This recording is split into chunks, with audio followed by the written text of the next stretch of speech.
हरिधन जेठ की दोपहरी में ऊख में पानी देकर आया और बाहर बैठा रहा। घर में से धुआं उठता नजर आता था, छन छन की आवाज भी आ रही थी। उसके दोनों साले उसके बाद आए और घर में चले गए। दोनों साले के लड़के भी आए और उसी तरह अंदर दाखिल हो गए, पर हरिधन अंदर ना जा सका। इधर 1 महीने से उसके साथ यहाँ जो बर्ताव हो रहा था, विशेषकर कल उसे जैसी फटकार सुननी पड़ी थी, वह उसके पांव में बेड़ियां से डाले हुए था। कल उसी की सास ने तो कहा था, मेरा जी तुमसे भर गया, मैं तुम्हारी जिंदगी भर का ठेके लिए बैठी हूँ क्या। और सबसे बढ़कर अपनी स्त्री की निष्ठुरता ने उसके हृदय के टुकड़े टुकड़े कर दिए। वह बैठी ये फटकार सुनती रही, पर एक बार तो उसके मुंह से न निकला, अम्मा तुम क्यों इनका अपमान कर रही हो। बैठी गटगट सुनती रही। शायद मेरी दुर्गति पर खुश हो रही थी। इस घर में वह कैसे जाए? क्या फिर वह गालियां खाने, वही फटकार सुनने के लिए? और आज इस घर में जीवन के 10 साल गुजरने पर यह हाल हो रहा है। मैं किसी से काम कम करता हूँ। उनके दोनों साले मीठी नींद सो रहे हैं और मैं बैलों को सानी पानी देता, छठी करता हूँ। वहां सब लोग पल पल में चिलम पीते हैं। मैं आंखें बंद किए काम में लगा रहता हूँ। संध्या समय घर वाले गाने बजाने चले जाते हैं। मैं घड़ी रात तक गाय भैंस दुलाता रहता हूँ। उसका यह पुरस्कार मिल रहा है कि कोई खाने को भी नहीं पूछता, उल्टे गालियां मिलती हैं। उसकी स्त्री घर में से डोल लेकर निकली और बोली, जरा कुएं से खींच लो, एक बूंद पानी नहीं है। हरिधन ने डोल लिया और कुएं से पानी भर ली।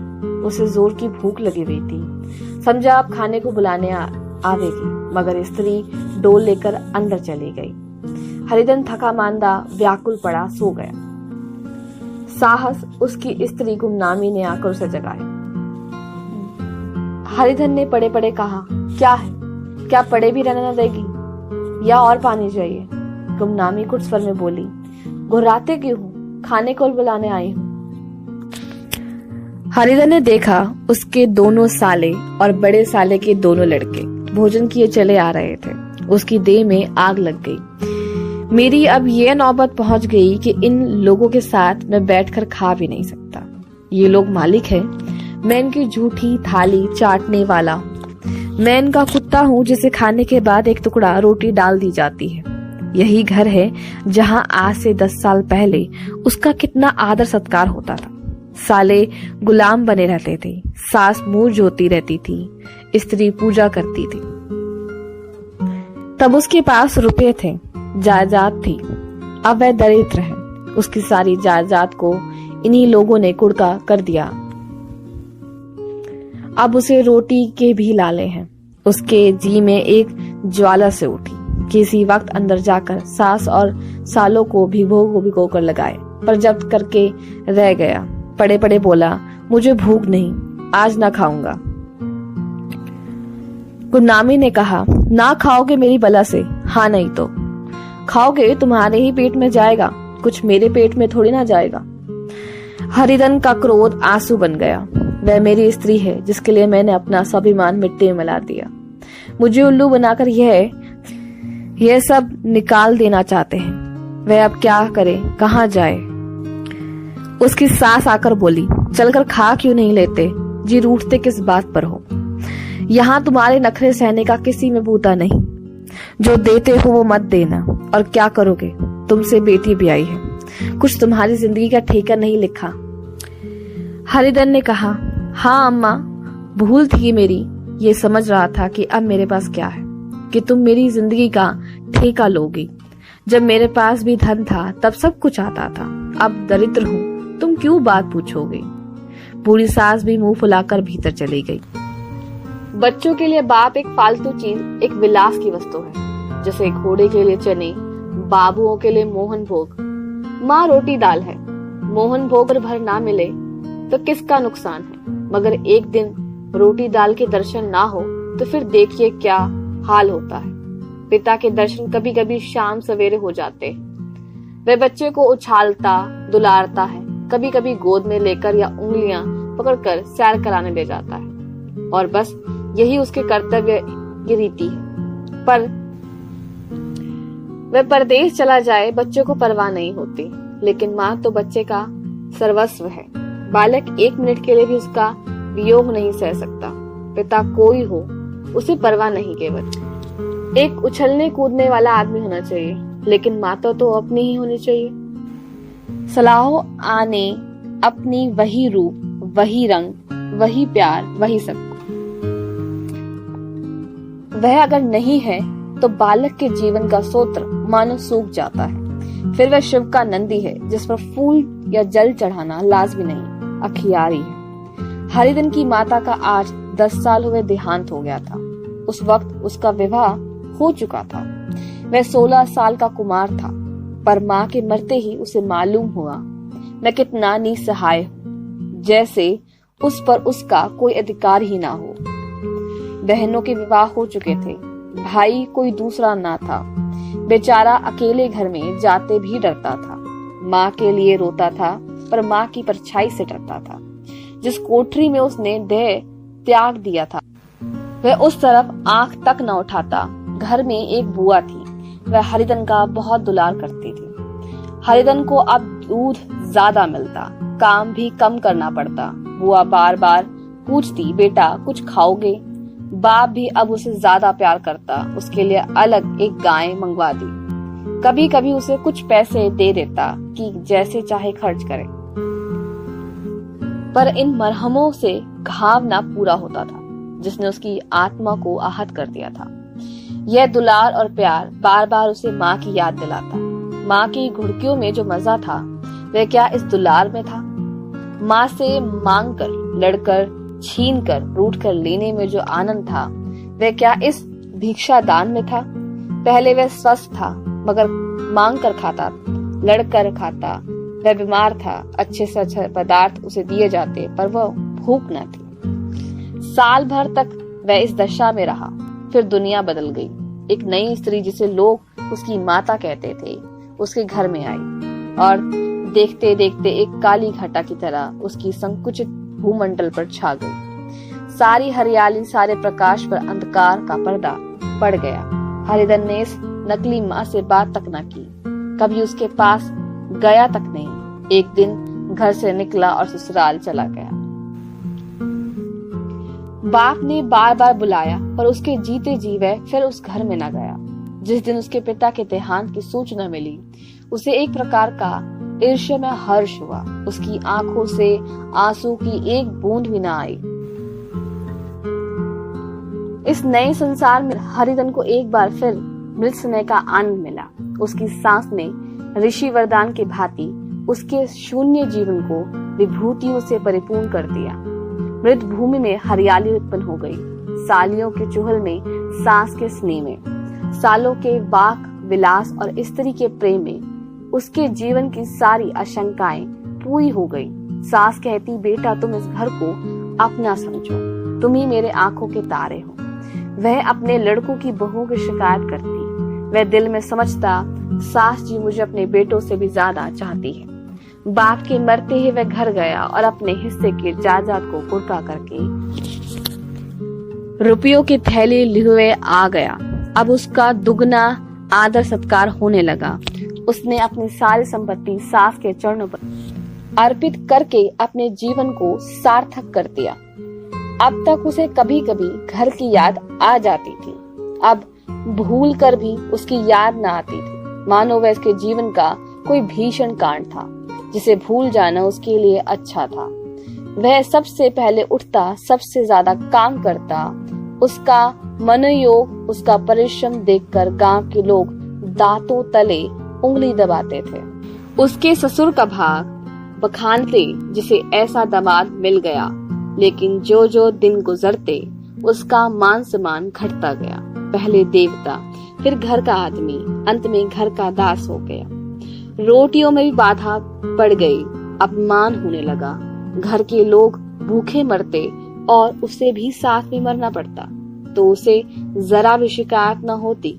लेकिन जब देखता और लोग मूंछों पर ताव दे रहे, केवल मैं ही दूध की मक्खी बना दिया गया हूँ, तो उसके अतः सतल से एक लंबी ठंडी आह निकल आती। अभी उसकी उम्र 25 ही साल की तो थी। इतनी उम्र इस घर में कैसे गुजारेगी? और तो और उसकी स्त्री ने भी उससे आंखें फेर ली। यह उस विपत्ति का सबसे क्रूर दृश्य था। हरिधन उधर भूखा प्यासा चिंता देह में जल रहा था। इधर घर में सास जी और दोनों साले में बात हो रही थी। गुलामी भी हाँ में हाँ मिलाती जाती थी। बड़े साले ने कहा, हम लोगों की बराबरी करते हैं, यह नहीं समझते कि किसी ने उनकी जिंदगी भर का बेड़ा थोड़े ले लिया है। 10 साल हो गए, इतने दिन में क्या 2-3 हजार रुपए हड़प गए होंगे। छोटे साले बोले, मजदूर हो तो आदमी घुड़के भी डांटे भी, अब इनसे क्या कहें। न जाने इनसे कभी पिंडा छूटेगा भी या नहीं। अपने दिल में समझते होंगे मैंने 2000 रुपए नहीं दिए हैं। ये नहीं समझते कि 2000 रुपए कब के उड़ चुके। सवा सवेरे तो 1 जून को चाहिए। सास ने गंभीर भाव से कहा, बड़ी भारी खुराक है। गुमानी माता के सिर से जू निकल रही थी। सुलगते हुए हृदय से बोली, निकम्मे आदमी को खाने के सिवा और काम ही क्या रहता है। बड़े खाने की कोई बात नहीं, जिसकी जितनी भूख हो उतना खाया, लेकिन कुछ पैदा भी तो करना चाहिए। यह नहीं समझते कि पहुनाई में किसी के दिन कटे हैं। छोटे, मैं तो एक दिन कह ही दूंगा, अब अपनी राह लीजिए, आपका कर्जा नहीं खाया है। गुमानी घर वालों की ऐसी बातें सुनकर अपने पति से द्वेष करने लगी थी। अगर वे बाहर से 4 पैसे कमा लाते तो इस घर में उसका कितना मान सम्मान होता। वह रानी बनकर रहती। न जाने क्यों वह कहीं बाहर जाकर कमाते उनकी नानी मरती है। गुमनामी की मनोवृत्तियां अभी तक बिल्कुल बालपन की सी थी। उसका कोई अपना घर न था। उसी घर का हित अहित उसके लिए प्रधान था। वह कभी उन्हीं शब्दों में विचार करती, इस समस्याओं को उन्हीं आंखों से देखती थी जैसे उसके घर वाले देखते थे। सच तो 2000 रुपए में क्या किसी को मोल ले लेंगे। 10 साल में 2000 होते ही क्या है। 200 ही तो साल भर के हुए। क्या 2 आदमी साल भर में 200 भी ना खाएगा। फिर कपड़े लत्ते, दूध, घी सभी कुछ तो है। 10 साल हो गए, एक पीतल का छल्ला नहीं बना। घर से निकलते तो जैसे इनके प्राण निकलते हैं। जानते हैं जैसे पहले पूजा होती थी वैसी जन्म भर होती रहेगी। ये नहीं सोचते कि पहले और बात थी, अब और बात है। बहू हूँ तो पहले ससुराल जाती तो उसका कितना महत्व होता। उसकी डोली से उतरते ही बाजे बजते। गांव मोहल्ले की औरतें उसका मुंह देखने आती हैं और रुपये देती हैं। महीनों उसे घर भर से अच्छा खाने को मिलता है, अच्छा पहनने को। कोई काम नहीं लिया जाता, लेकिन 6 महीने बाद कोई उसकी बात भी नहीं पूछता। वह घर भर की लाडो हो जाती। उनके घर में भी मेरी वही गति होती। फिर काहे करो ना। जो ये कहो कि मैं तो काम करता हूँ तो तुम्हारी भूल है। मजदूर की बात और है। उसे आदमी डांटता भी है, मारता भी है। जब चाहता है रखता है, जब चाहे निकाल देता है। कसकर काम लेता है। यह नहीं कि जब जी में आया कुछ काम किया, जब जी में आया पढ़कर सोए रहे। हरिधन अभी पड़ा अंदर ही अंदर सुलग रहा था कि दोनों साले बाहर आए और बड़े साले बोले, भैया उठो, तीसरा पहर ढल गया। कब तक सोते रहोगे, सारा खेत पड़ा हुआ है। हरिधन जट उठा और तीव्र स्वर में बोला, क्या तुम लोगों ने मुझे उल्लू समझ लिया है। दोनों साले हक्के बक्के हो गए। जिस आदमी ने कभी जबान नहीं खोली, हमेशा गुलाम की तरह हाथ बांधे हाजिर रहा, वह आज एकाएक इतना अभिमानी हो जाए, यह उनको चुका देने के लिए काफी था। कुछ जवाब न सूझा। हरिधन ने देखा इन दोनों के कदम उखड़ गए हैं, तो एक धक्का और देने की प्रबल इच्छा को ना रोक सका। अभी उसी ढंग से बोला, मेरी भी आंखें हैं, अंधा नहीं हूँ, ना ही बहरा हूँ। छाती फाड़कर काम करूं और उस पर भी कुत्ता समझा जाऊं। ऐसे गधे और कहीं होंगे। अब बड़े साले भी गरम पड़े, तुम्हें किसी ने यहाँ बांध तो नहीं रखा। आपकी हरिधन लाजवाब हुआ, कोई बात न सूझी। बड़े ने फिर उसी ढंग से कहा, अगर तुम चाहो कि जन्म भर पहुने बने रहो और तुम्हारा वैसा ही आदर सत्कार होता रहे तो यह हमारे वश की बात नहीं। हरिधन ने आंखें निकाल कर कहा, क्या मैं तुम लोगों से कम काम करता हूँ? ये कौन कहता है? हरिधन तो तुम्हारे घर की नीति है कि जो सबसे ज्यादा काम करे वही भूखा मरा जाए। बड़े, तुम खुद खाने नहीं गए तो क्या कोई तुम्हारे मुंह में कोर डाल देता? हरिधन ने होंठ चबाकर कहा, मैं खुद खाने नहीं गया कहते हुए तुम्हें लाज नहीं आती? नहीं आई बहन तुम्हें बुलाने? छोटे साले ने कहा, अम्मी भी तो आई थी, तुमने कह दिया मुझे भूख नहीं है तो क्या करती? सास भीतर से लपकी चली आ रही थी। यह बात सुनकर बोली, कितना कह कह कर हार गई, कोई उठे ना तो मैं क्या करूं? हरिधन ने विष और खून आग से भरे स्वर में कहा, मैं तुम्हारे लड़कों का झूठा खाने के लिए हूँ? मैं कुत्ता हूँ कि तुम लोग खाकर मेरे सामने रूखी रोटी का टुकड़ा फेंक दो?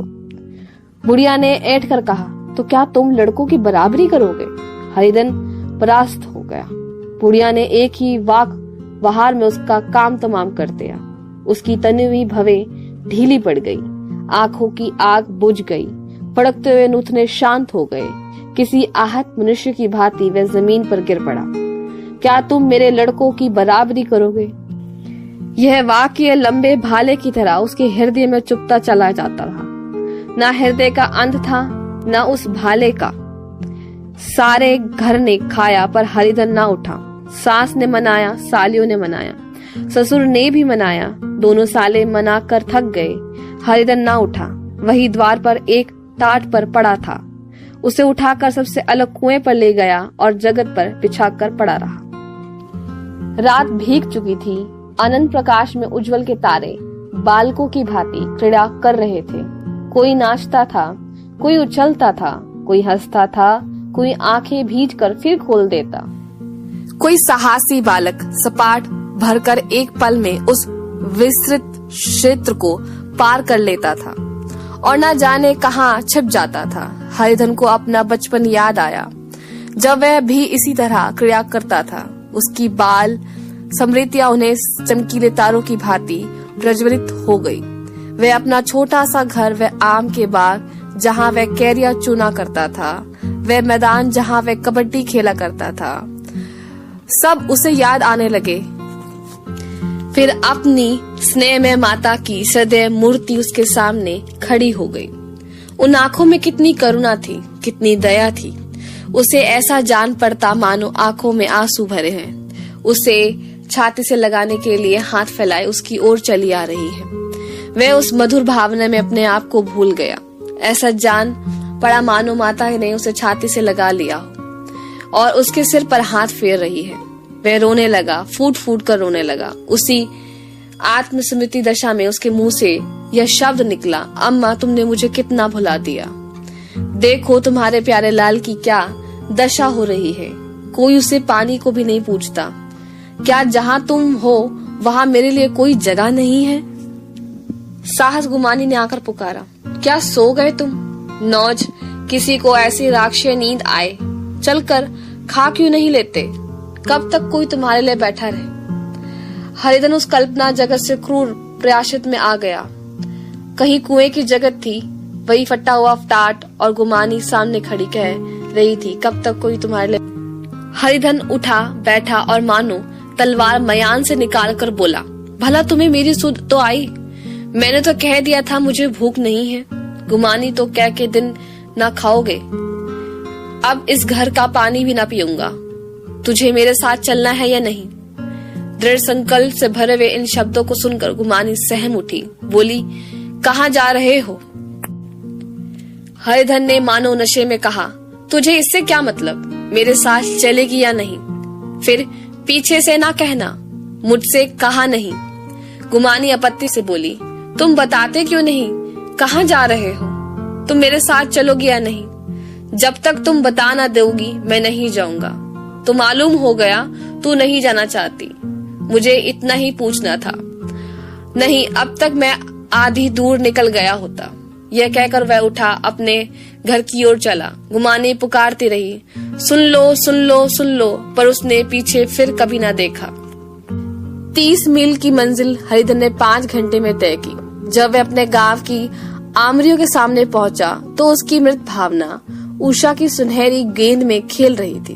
उन वृक्षों को देखकर उसका विहल हृदय नाचने लगा। मंदिर का वह सुनहरा कलश देखकर वह इस तरह दौड़ा मानो एक छलांग में उसके ऊपर जा पहुंचेगा। वह वेग में दौड़ा जा रहा था, मानो उसकी माता गोद फैलाए उसे बुला रही हो। जब वह आम के बाग में पहुंचा, जहां डालियों पर बैठकर वह हाथी की सवारी का आनंद पाता था, जहां की कच्ची बैरों और सिंघाड़ों में एक स्वर्गीय स्वाद था, तो वहां वो बैठ गया और भूमि पर सिर झुकाकर रोने लगा, मानो अपनी माता को अपनी विपत्ति कथा सुना रहा हो। वहां की वायु में, वहां के प्रकाश में मानो उसकी विराट रूपाणी माता व्याप्त हो रही थी। वहां की भूमि माता की पद चिन्हों से पवित्र थी। माता के स्नेह में डूब गए शब्द अभी तक मानो आकाश में गूंज रहे थे। इस वायु और इस आकाश में ना जाने कौन सी संजीवनी थी, जिसने उसके शोकित हृदय को बाल उत्साह से भर दिया है। वह एक पेड़ पर चढ़ गया और उधर आम तोड़कर खाने लगा। सास के वो कठोर शब्द, स्त्री का वह निष्ठार आघात, वह सारा अपमान वह भूल गया। उसके पांव फूल गए थे, तलवों में जलन हो रही थी, पर इस आनंद में वो किसी बात का ध्यान न था। बस रखने वाले ने पुकारा, वह कौन ऊपर चढ़ा है रे? उधर, अभी नहीं तो ऐसा पत्थर खींच कर मारूंगा कि वहीं ठंडे हो जाओगे। उसने गालियां भी दी। इस फटकार और इन गालियों में इस समय हरिधन को अलौकिक आनंद मिल रहा था। वह डालियों में छिप गया, कई आम काट कर नीचे गिराए और जोर से ठड्डा मारकर हंसा। ऐसी उल्लास भरी हुई हंसी उसने बहुत दिन से ना सुनी थी। रखने वाले को वह हंसी परिचित सी मालूम हुई, मगर हरिधन यहाँ कहाँ? वह तो ससुराल की रोटियां तोड़ रहा है। कैसा हंसोड़ा था, न जाने बेचारे का क्या हाल हुआ। पेड़ की डाल से तालाब में कूद पड़ता था। अब गांव में ऐसा कौन है? डांट कर बोला, वहां बैठे बैठे हंसोगे तो सारी हंसी निकाल दूंगा, नहीं तो सीधे उतर आओ। वह गालियां देने जा रहा था कि एक गुठली उसके सिर पर लगी। सिर सहलाते हुए बोला, ये कौन शैतान है? नहीं मानता, ठहर तो मैं आकर तेरी खबर लेता हूँ। उसने अपनी लाठी नीचे रख दी और बंदरों की तरह झटपट ऊपर चढ़ गया। देखा तो हरिधन बैठा मुस्कुरा रहा है। चकित होकर बोला, अरे हरिधन, तुम यहाँ कब आए? इस पेड़ पर कब से बैठे हो? दोनों बचपन सखा गले मिले। यहाँ कब आए? चलो घर चलो। भले आदमी, क्या वहाँ आम भी मैसर न होते थे? हरिधन ने मुस्कुराकर कहा, मगरू इन आमों में जो स्वाद है वह और कहीं आमों में नहीं। गांव का क्या रंग ढंग है, मगरू सब चैन है। भैया, तुमने तो जैसे नाता ही तोड़ लिया। इस तरह कोई अपना गांव छोड़ देता है? जब से तुम्हारे दादा मरे सारी गृहस्थी चौपट हो गई। 2 छोटे छोटे लड़के हैं, उनका क्या होता है? हरिधन, मुझे अब इस गृहस्थी से क्या वास्ता? भाई, मैं तो अपना ले दो चुका, मजदूरी तो मिलेगी ना। तुम्हारी गैया मैं चरा दिया करूंगा, मुझे खाने को दे देना। मगरू ने अविश्वास भाव से कहा, अरे भैया, कैसी बात करते हो? तुम्हारे लिए तो जान तक हाजिर है। क्या ससुराल आमना रहोगे? कोई चिंता नहीं, पहले तो तुम्हारा घर ही है, उसे संभाल लो। छोटे छोटे बच्चे हैं, उनको पालो। तुम नई अम्मा से नाहक डरते थे, बड़ी सीधी है बेचारी, बस अपनी माँ ही समझो। तुम्हें पाकर तो निहाल हो जाएगी। अच्छा, घरवाली को भी तो लाओगे? हरिधन उसका मुंह ना देखेगा, मेरे लिए वह मर गई। मगरू तो दूसरी सगाई हो जाएगी। अब की ऐसी मरिया लाऊंगा कि उसके पैर धोकर पियोगे। लेकिन कहीं पहली भी आ गई। हरिधन, वह ना आएगी। हरिधन अपने घर पहुंचा तो दोनों भाई भैया आए कहकर भीतर दौड़े और माँ को खबर दी। उस घर में कदम रखते ही हरिधन को ऐसी शांति महिमा का अनुभव हुआ, मानो वो अपनी माँ की गोद में बैठा हुआ हो। इतने दिनों के ठोकर खाने से उसका हृदय कोमल हो गया था। जहाँ पहले अभिमान था, वहाँ आग्रह था। हेकड़ी थी, अब वहाँ निराशा थी। परिराज्य थी और याचना थी। बीमारी का जोर कम हो चला था, अब उस पर मामूली दवा भी असर कर सकती थी। किले की दीवारें छिद चुकी थी, अब उसमें घुस जाना असहाय ना था। वही घर जिसे एक दिन विरक्त हो गया था, अब वह गोद फैलाए उसे आश्रय देने को तैयार था। हरिधन का मन यह आश्रय पाकर मानो तृप्त हो गया। शाम को भी माता ने कहा, बेटा तुम घर आ गए, हमारे धनबाग, अब इन बच्चों को पालो। माँ का नाता ना सही, बाप का नाता तो है। मुझे एक रोटी दे देना, खाकर एक कोने में पड़ी रहूंगी।